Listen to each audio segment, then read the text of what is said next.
예, 지금 등록 요건에서 실무상으로 이제 가장 많이 문제되는 요건 중에 하나인 식별력 없는 상표 유형을 봤습니다. 일반적으로 우리가 상품을 지칭해서 부르는 이름, 그 업계에서 그 상품을 지칭하는 건 아니지만 관용적으로 쓰이는 이름, 그러니까 산지라든가 맛있는 같이 성질을 나타내는, 그리고 지명, 현저한 지명, 그리고 흔한 성 또는 명칭, 간단한 흔한 표장, 한글은 한자, 한글이나 한자는 한 글자 이내, 영문 외국 문자는 두 글자 이내, 숫자는 0부터 99, 외국 문자나 숫자 결합, 이런 유형과 기타 흔히 쓰이는 광고 문구 같은 거, 이런 것들 식별력이 없다 거절된다, 또는 이들의 단순 결합도 거절된다. 그렇다면 이제 아까 의문이 있었죠. SK나 이런 것들은 영문자 두 글자에 불과한데 그러면 등록이 안 되냐? 식별력 없는 상표라도 사용 결과 특정인 상품 표지를 식별하게 됩니다. 결국에는 사용에 의해서 유명해지면, 어느 정도 알려지면 예외 조항으로 등록이 된다 이겁니다. 그래서 새우깡, 뭐 초코파이 모르는 사람이 없죠. 이렇게 유명하게, 또는 뭐 한심포차라든가 뭐 독도 참치 뭐 이런 사례들이 있습니다. 실제로는 지명이라든가 뭐 기타 이유로 식별력이 없어서 거절이 돼야 되는데 인지도를 이제 취득해서 예외적으로 등록이 되는 케이스. 근데 이 조항을 좀 오해하면 안 돼요. 그러면 식별력 없는 거 선택해도 어차피 쓰다가 좀 알려지면 등록 받을 수 있으니까 나는 영문자 세 글자보다는 두 글자가 더 깔끔하고 기억에 남으니 난 두 글자로 선택하겠다. 예, 근데 그 인지도 정도가 아주 낮지는 않습니다. 최소한 5년 이상 사용하고 상당한 매출, 이런 것들이 좀 인정돼야, 광고 선전 실적이라든가 이런 것들이 인정돼야 되기 때문에 뭐 사실상 이제 중소기업에서 이용하기는 조금 어려울 수도 있는, 물론 안 된다는 건 아니에요. 오래 쓰고 열심히 이제 뭐 판촉 활동을 하다 보면 가능은 하지만 이 예외 조항을 인정받기 위한 정도가 아주 낮지는 않다. 뭐 쉽게 예로 한 10명한테 물어봐서 그 중에 최소한 한두 명 정도는 뭐 그런 데가 있지 라고 인식할 정도의 수준일 수도 있습니다. 그러니까 이거는 그냥 예시가, 쉽게 얘기하면 어느 정도 인지도가 꽤 있어야 된다. 그래서 이 내용을 잠깐 설명드린 거 한번 읽어보시고요. 예, 첫 번째 요건이 이제 끝났습니다. 그래서 이런 식별력 없는 상표다 그러면 이제 첫 번째로 거절이 될 거고, 그 요건을 이제 넘어섰다라고 하면 이런 요건, 그러니까 식별력보다 사실 이 요건도 상당히 많이 문제되는 요건인데, 동일 유사 상품에 대해서 동일 또는 유사한 선출원 상표가 없을 것. 동일한 것뿐만 아니라 유사한 게 있어도 거절된다. 그래서 출원이나 등록이 없어야 된다. 그래서 판단 방법을 보면 두 가지였잖아요. 그러니까 선출원 선등록 상표와 상표가 동일 유사하거나 상품이 유사하고 엔드죠. 상표가 동일 유사하고 상품이 동일 유사하면 거절된다는 건데, 첫 번째로 그러면 이제 동일은 그냥 뭐 사실 똑같다는 아니지만 거의 거의 극히 뭐 유사, 그러니까 거의 비슷하다. 예를 들면 뭐 구찌인데 글씨체에 조금 다른 그냥 구찌 영어로 써 있으면 이건 동일이죠, 동일. 근데 동일은 아니지만 이렇게 비슷한 거. 첫 번째로 외관이 유사하다. 얼핏 보면 딱 비슷하게 생겼다 이거죠. 쉽게 얘기하자면. 이건 어때요? 칭호가 유사하다 라는 얘기는 구찌, 뭐 생긴 건 전혀 다르죠. 하지만 발음이 구찌로서 읽히니까 칭호가 유사하다고 하고요. 관념 유사라는 얘기는 뜻이 똑같은. 그래서 애플과 사과는 뜻이 똑같다. 그래서 실제로 봄비라는 상표가 스프링 레인과 유사하다. 스프링 레인, 발음이나 외관은 전혀 다르지만 이런 이제 거절 사례도 있었던 관념 유사의 케이스라고 볼 수 있죠. 그래서 원칙은 외관, 칭호, 칭호, 발음, 관념, 뜻, 생긴 게 비슷하거나 발음이 비슷하거나 뜻이 비슷한 중에 어느 하나면 유사로 보는 게 원칙입니다. 근데 다만 또 출처로 혼동을 피할 수 있는 경우는 예외로 판단될 수 있다. 그러니까 좀 근데 이게 뜻이 너무 똑같거나 발음이 너무 똑같으면 외관이 달라도 안 되는데 좀 애매하게 좀 유사한 경우가 있을 수 있잖아요. 네. 그런 경우에는 그러니까 여기도 피자 허가 피자 헛 어때요? 그러니까 이거 외관에 넣어놨지만 발음은 어떤가요? 발음 유사한가요? 피자 허, 피자 헛. 예. 좀 유사하다 볼 여지도 있고 좀 아니라 볼 여지도 있고 예. 이런 경우에 외관이 현저히 다르면 발음이 일부 좀 비슷해도 외관이 너무 다르면 비유사로 판단될 수도 있다는 거죠. 그러니까 발음이 아예 똑같아 버리면 외관이 아무리 달라도 이건 유사로 봅니다. 예. 근데 구찌가 아니고 뭐 구치다. 예. 뭐 예를 들면 뭐 구자는 너무 다르고 어쨌든 조금 뭐 쿠찌다 쿠찌. 예. 그러면 쿠찌와 구찌는 좀 발음은 비슷하지만 그래서 이제 유사 상표라고 볼 여지가 있지만 쿠찌인데 뭐 전혀 외관이 다르게 뭐 도안이 됐다. 그러면 비유사로 판단이 될 수도 있다. 뭐 이런 정도의 개념으로 이해를 하시면 됩니다. 그러니까 원칙과 예외. 원칙은 외관, 칭호, 관념 중 하나가 유사하면 유사 상표로 판단하는 게 원칙인데 단 애매하게 칭호가 유사한데 외관이 너무 다르다. 예. 그러면 비유사로 판단받을 수 있다. 누가 판단하느냐? 심사관은 유사라고 하고 우리는 그러면 등록받고 싶은 사람은 칭호가 일부 유사하지만 외관이 현저히 다르고 뜻이 너무 다르니까 이건 혼동의 우려가 없다. 라는 것을 이제 의견서를 통해 주장 입증해서 등록을 받아야 되는 이런 관계라고 볼 수 있습니다. 예. 그리고 이제 상품의 유사는 실제로 실무상으로는 유사근 코드라는 걸 이렇게 붙여놨어요. 왜 그러냐면 사실 세상에 있는 모든 상품을 상표 등록의 대상으로 거의 포함하고 있거든요. 예, 근데 그 상품들의 다 일일이 과연 운동화 의류를 유사하다 봐야 되나? 아니면 시계와 선글라스를 유사 상품으로 봐야 되나? 라는 것들을 각각 판단하다 보면 심사를 할 수가 없죠. 예. 예를 들면 선출한 상표의 지정 상품을 20개를 했고 그 후출한 상품을 20개를 했어요. 그러면 양자 간의 상품의 유사 판단은 산술적으로 따지면 몇 번을 해야 되는 거죠?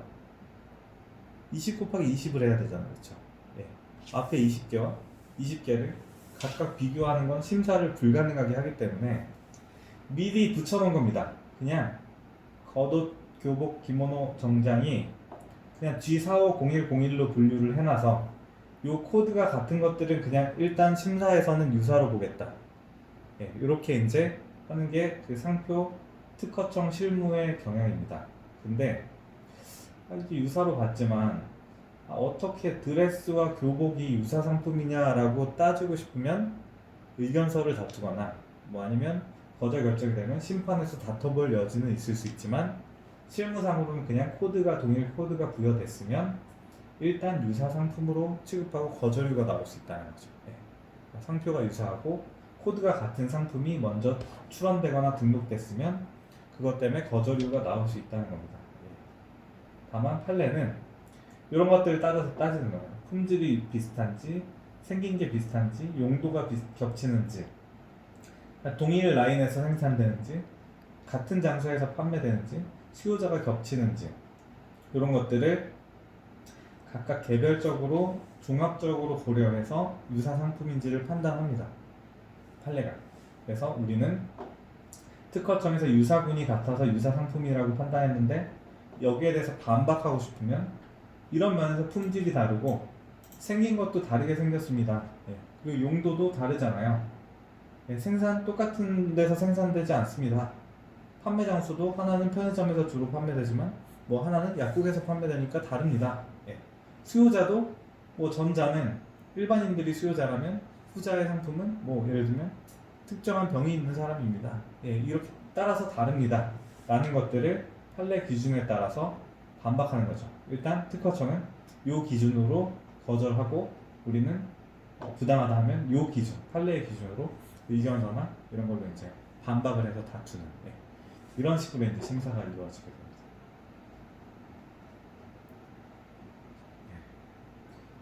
그 다음으로 이제 상표권의 효력을 살펴보자면 상표권의 효력은 특허랑 좀 차이점을 비교하면서 알아보면 좋을 것 같은데요. 일단 시적인 효력을 보자. 특허는 어땠죠? 출원일부터 20년을 따지는데 존속기간이죠. 특허는 출원일부터 20년인데 등록이 돼야 권리가 생기니까 등록까지 한 2년 정도 걸렸다면 한 18년 정도가 실질적 존속기간. 그러니까 존속기간은 등록부터 시작하지만 20년의 기산점은 출원일부터 따지고 그죠. 되게 뭐 복잡하게 배웠죠. 특허 존속기간은 그래요. 그래서 특허는 어떻죠? 그래서 출원에서 등록까지 5년이 걸렸다. 그러면 실질적 존속기간은 15년이 되죠. 근데 상표는 되게 쉬워요. 그냥 간단합니다. 등록되면 그냥 10년. 그러니까 뭐 출원일부터 따지고 이게 아니고 그냥 등록이 뭐 1년이 걸리든 2년이 걸리든 상관없습니다. 등록되면 그 다음부터 10년. 근데 여기서 상표의 또 특징이 하나 더 있죠. 존속기간은 등록일부터 10년인데 상표는 계속 갱신할 수 있다. 왜 계속 갱신할 수 있냐? 특허는 취지가 그래요. 좋은 게 개발했으면 특허 등록해서 20년 동안 독점을 줄게. 대신 그 다음부터는 누구든지 사용할 수 있게 개방하는 거죠. 특허는 그래요. 뭐 예를 들어 뭐 코로나 치료제를 개발했다. 그러면 오케이. 그 회사에 특허 20년 동안 독점해서 판매할 수 있는 권리를 부여하죠. 대신 20년이면 충분히 돈을 벌었으니 이제는 누구나 좀 사용할 수 있게 해주자 라고 하는 것이 특허의 기본이라면 상표는 좀 성격 자체가 달라요. 삼성 좋은 이름 10년 썼으니 이제 누구나 삼성 이름을 쓰게 해주세요. 좀 이상하죠. 얘기를 해놓고도 좀 이상하죠. 왜 그러냐?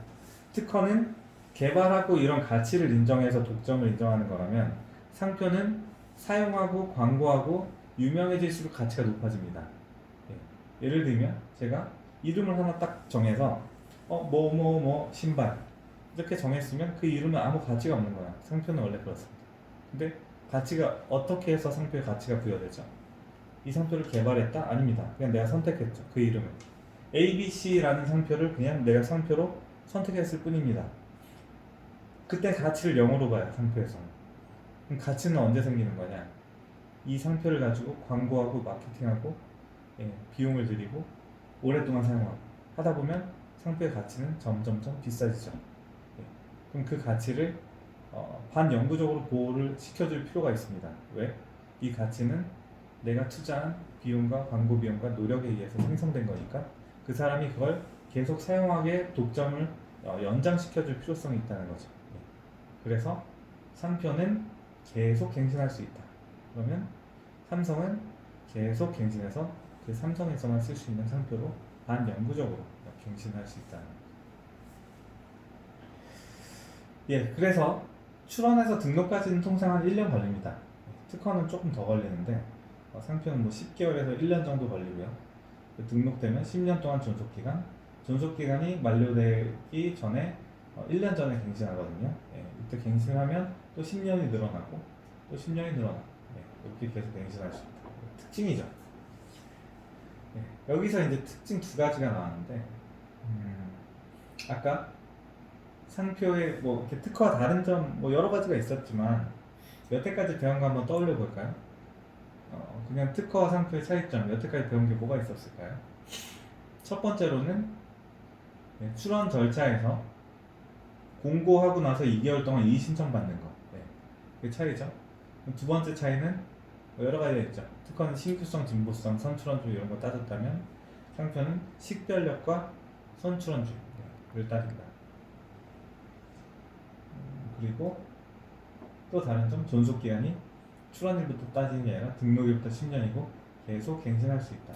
이런 차이점들을 좀 비교하면서 이해하는 것도 제도를 좀 습득하는 데 좋은 방법인 것 같습니다.